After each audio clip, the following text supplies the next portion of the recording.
नमस्ते दोस्तों। आज हम पौष माह के शुक्ल पक्ष की एकादशी यानी पुत्रदा एकादशी व्रत कथा को सुनेंगे, जो कि लोग संतान सुख प्राप्ति की इच्छा से करते हैं।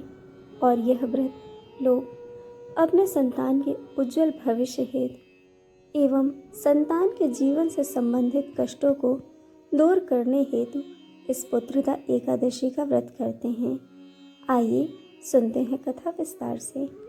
धर्मराज युधिष्ठिर कहने लगे कि हे भगवान, आपने पौष कृष्ण एकादशी अर्थात सफला एकादशी का महात्मा बताकर बड़ी कृपा की है।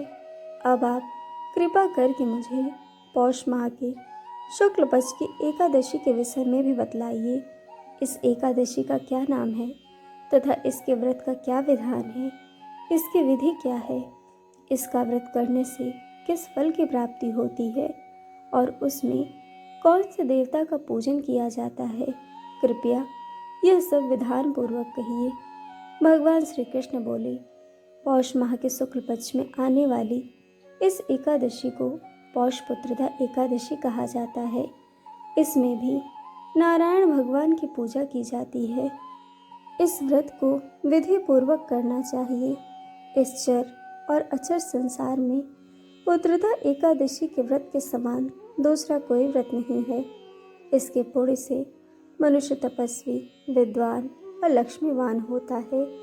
इसकी मैं एक कथा कहता हूँ, सो तुम ध्यान पूर्वक सुनो। भद्रावती नामक नगरी में सुकेतवान नाम का राजा राज्य करता था। उसके कोई पुत्र नहीं था। उसकी स्त्री का नाम शैव्या था।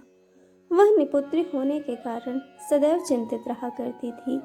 राजा के पितर भी रो रो कर पिंड लिया करते थे और सोचा करते थे कि इसके बाद हमको कौन पिंड देगा। राजा को भाई, बांधव, धन, हाथी, घोड़े, राज और मंत्री, इन सब में से किसी से भी संतोष नहीं होता था। वह सदैव यही विचार करता था कि मेरे मरने के बाद मुझको कौन पिंडदान करेगा। बिना पुत्र के पितरों और देवताओं का ऋण मैं कैसे चुका सकूंगा। जिस घर में पुत्र न हो उस घर में सदैव अंधेरा ही रहता है। इसीलिए पुत्र उत्पत्ति के लिए प्रयत्न करना चाहिए। जिस मनुष्य ने पुत्र का मुख देखा है वह धन्य है। उसको इस लोक में यश और परलोक में शांति मिलती है, अर्थात उनके दोनों लोग सुधर जाते हैं। पूर्व जन्म के कर्म से ही इस जन्म में पुत्र, धन आदि प्राप्त होते हैं। राजा इसी प्रकार दिन रात चिंता में लगा रहता था। एक समय तो राजा ने अपने शरीर को त्याग देने का निश्चय किया, परंतु आत्मघात के महान पाप समझकर उसने ऐसा नहीं किया। एक दिन राजा ऐसा ही विचार करता हुआ अपने घोड़े पर चढ़कर वन को चल दिया तथा पक्षियों और वृक्षों को देखने लगा। उसने देखा कि वन में मृग, व्याघ्र, सुअर, सिंह, बंदर, सर्प आदि सब भ्रमण कर रहे हैं। हाथी अपने बच्चों और हथनियों के बीच घूम रहा है। इस वन में कहीं तो गीदड़ अपने कर्कश स्वर में बोल रहे हैं, कहीं उल्लू ध्वनि कर रहे हैं। वन के दृश्यों को देखकर राजा सोच विचार में लग गया। इसी प्रकार आधा दिन बीत गया। वह सोचने लगा कि मैंने कई यज्ञ किए, ब्राह्मणों को स्वादिष्ट भोजन से तृप्त किया, फिर भी मुझको दुख प्राप्त हुआ। क्यों? राजा प्यास के मारे अत्यंत दुखी हो गया और पानी की तलाश में इधर उधर फिरने लगा। थोड़ी दूरी पर राजा ने एक सरोवर देखा। उस सरोवर में कमल खिले थे तथा सारस, हंस, मगरमच्छ आदि विहार कर रहे थे। उस सरोवर के चारों तरफ मुनियों के आश्रम बने हुए थे। उसी समय राजा के दाहिने अंग फड़कने लगे। राजा शुभ शकुन समझकर घोड़े से उतरकर मुनियों को दंडवत प्रणाम करके बैठ गया। राजा को देखकर मुनियों ने कहा, हे राजन, हम तुमसे अत्यंत प्रसन्न हैं। तुम्हारी क्या इच्छा है, सो कहो।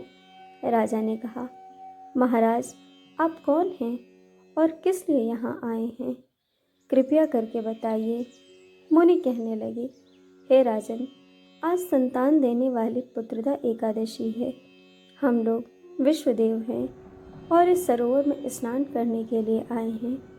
यह सुनकर राजा कहने लगा कि महाराज, मेरे भी कोई संतान नहीं है। यदि आप मुझ पर प्रसन्न हैं तो एक पुत्र का वरदान दीजिए। मुनि बोले, हे राजन, आज पुत्रदा एकादशी है, आप अवश्य ही इस व्रत को करें। भगवान की कृपा से अवश्य ही आपके घर में पुत्र होगा।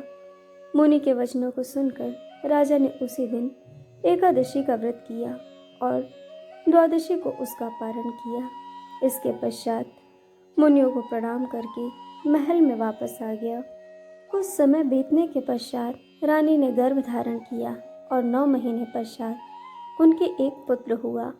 वह राजकुमार अत्यंत शूरवीर, यशस्वी और प्रजापालक हुआ। श्री कृष्ण बोले, हे राजन, पुत्र की प्राप्ति के लिए पुत्रदा एकादशी का व्रत करना चाहिए।